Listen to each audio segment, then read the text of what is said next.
श्रीराम समर्थ. भगवंताला शरण जावे. मी जे जे करतो ते ते भगवंताकरता करतो असे जो म्हणतो तो खरा आणि उत्तम भक्त होय. कर्तेपण घालवायला उत्तम भक्त व्हावे लागते. भगवंत प्राप्तीशिवाय दुसरे काहीही नको असे वाटणे हे भक्ताचे लक्षण आहे. चांगले कार्य हे सुद्धा बंधनाला कारणीभूत होत असते. याकरिता कोणतेही कृत्य भगवंताला स्मरून करावे. भगवंताच्या स्मरणामध्ये स्नानाची आठवण झाली नाही तर त्याला पापी कसे म्हणावे. जो काळ भगवत स्मरणात जातो तोच काळ सुखात जातो. विषयासाठी आपण स्वतःला विसरतो, मग भगवंताला आठवण्यात का नाही स्वतःला विसरू. मला सगुणात प्रेम येत नाही असे जोपर्यंत वाटते तोपर्यंत सगुण भक्ती करावी. गुरुच्या इच्छेप्रमाणे आपण वागलो म्हणजे माझी इच्छा नाहीशीच नाही का झाली. यामध्ये अभिमान अनायासे मारला जातो. मीपणा टाकल्याशिवाय गुरु आज्ञा नाही पाळता येत. गुरु आज्ञा प्रमाण मानून माझी इच्छा मी दाबू लागलो तरी सुद्धा ती आपली डोके मधून मधून वर काढतेच. पण तिला एकदा कळले की हा ऐकत नाही की मग ती हळूहळू नाहीशी होत जाते.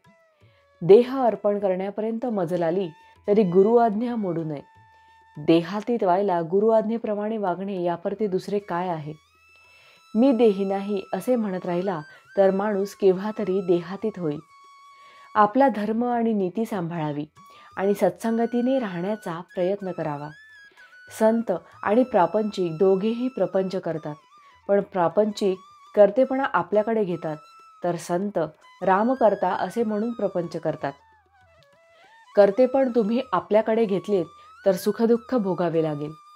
बायको आजारी पडली तर रात्रंदिवस जागतो आणि स्वतःला विसरतो, मग भगवंताकरिता नाही का तसे करता येणार. तळमळ असली पाहिजे की मग सर्व काही होते. किती दिवसात मुक्ती मिळेल याला समर्थांनी फार चांगले उत्तर दिले आहे. ज्या क्षणी भगवंत स्मरणात स्वतःला विसराल त्या क्षणी मुक्ती मिळेल. स्वतःला विसरणे म्हणजे निर्गुणात जाणे. कृती करणाऱ्याचाच वेदांत खरा असतो. मी विद्वान आहे असे वाटू लागले की भगवंताचे भजन करण्याची लाज वाटते. याकरिता सतत भगवंताच्या नामाचा सहवास ठेवा. सहवासाने माणसाची सुद्धा प्रेम जर वाढते तर भगवंताचा सहवास केल्याने त्याचे प्रेम नाही का येणार. भगवंत शरण जावे आणि त्याचे होऊन राहावे यातच सर्व धर्मांचे आणि शास्त्रांचे सार आहे. भावार्थ, देहाहून व मनाहून आपण निराळे आहोत म्हणून नाम घेत तसे वेगळे राहण्याचा प्रयत्न करावा. जे कशानेही साधले नाही ते नामाने साधेल. जानकी जीवन स्मरण जय जय राम. महारुद्र हनुमान की जय.